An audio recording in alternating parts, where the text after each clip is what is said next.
And we're back with Lisa Waters Lane. Back. This segment's all about her ideas, her gardening, her skills, and just how to share that.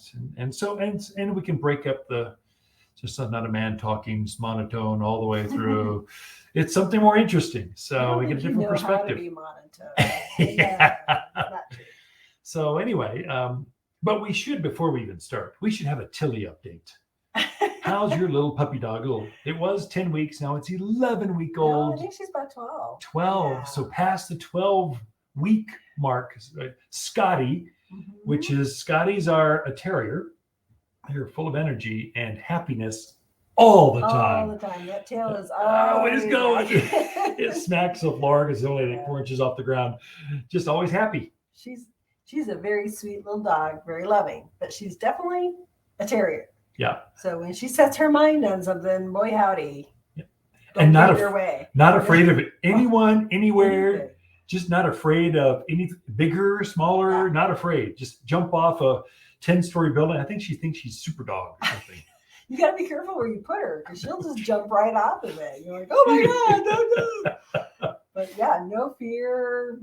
Big dog, little dog, she doesn't care. I mean, she's friendly, but she's not going to back down. You're not going to push her around. Nope. We were teaching her. We shot a video, an Instagram video this week. It went viral. People just, it's so cute. Teaching her how to go down the stairs in the back garden. She just flies. She just goes, woo! Just kind of, whoa! And then basically snorts the camera. Just go right, look at it right between the eyes. She was just so cute. It's cute. She's adorable. Very smart. She's what? Maybe too smarter dog. Too smart. Yeah. Because she's always, you can just see her looking and thinking, what am I going to do about this? We like Scotties. We had big farm dogs, big shepherds, big labs, big retrievers. Big because on the farm you kind of want big for well, they don't get eaten by bears and lions and tigers and cows, and they protect the kids. Yeah. Scotties are small, so they can travel wherever they want with you, but they think they're a big dog. They think they're a German Shepherd, only they're pint size. They're 18 pounds. So she's very sweet, very adorable, adapting very well. As soon as we get her shots, get her all healthy, just we'll bring her in and let people start seeing her at the garden center. She'll love that because she loves people. Oh my gosh. Definitely does. So what about this segment? What about garden tips? Well, first I want to let people know. So we are getting in our snapdragons, our chrysanthemums, and our pansies. Yeah.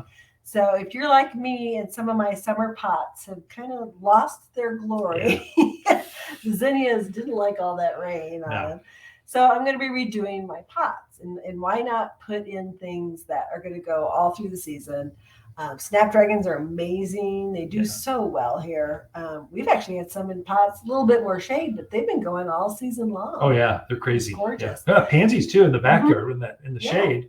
They're still going strong. It's amazing. I thought they'd die out in the summer. Nope. They're still going. They're still going. So pansies, snaps, chrysanthemums, if you want some of that fall color going on, we've definitely got those. We also have starting to get some of our fall vegetables. Oh, good. In. Yeah. So a lot of the lettuces, kale, a little early yet for the broccoli and cauliflower, but they'll be showing up soon. Yeah. Swiss chard, which I love.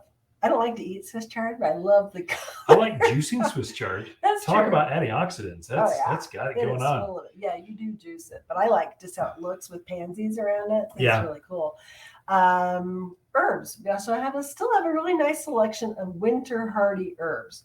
So you can plant them and you don't have to worry about them freezing out and going, oh, they won't be there next year, because they will come back even bigger and better. I think a lot of folks, especially from the Midwest where it gets really cold, they're used to planting those things and they fully expect them to die by Christmas. Right.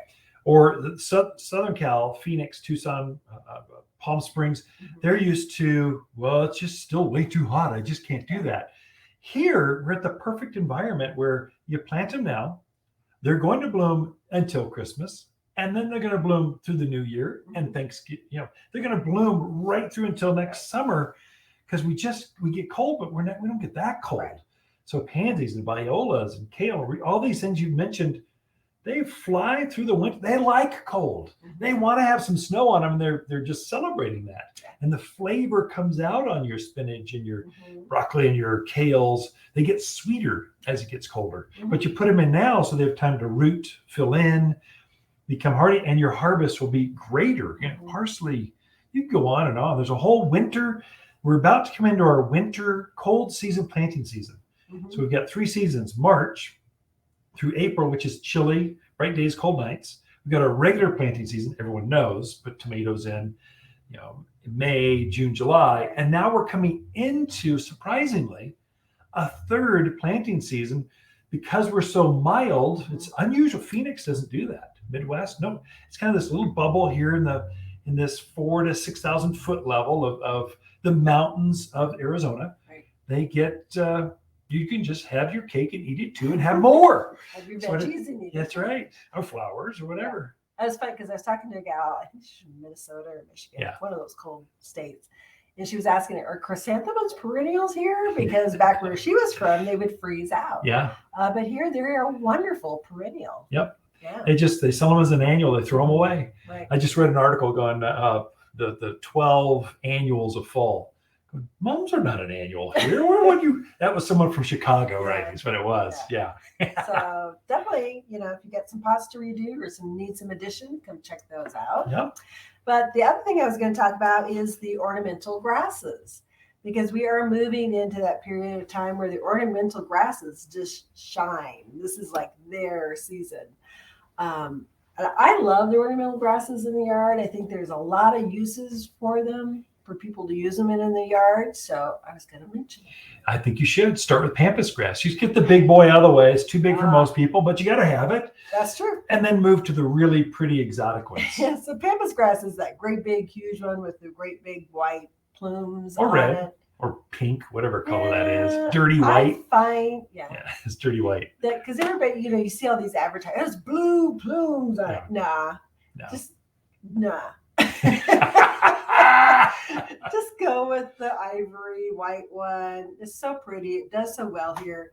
It's not gonna do weird stuff for you. So just go with the normal Pampas grass for you. But yeah, that's the great big one. You do need to have a pretty good sized yard to accommodate that. Small children, dogs have been lost in Pampas grass. It's huge and it cuts you up. It looks like you've been in a dog. You have to cut it back every year.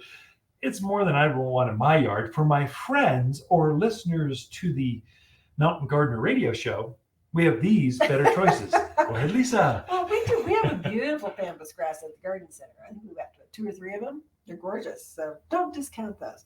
But some of the others that do very nicely here, deer grass. Which is kind of another bigger grass, but it does very nicely. It's hip high instead of head height and above. True. It's half size. That's true.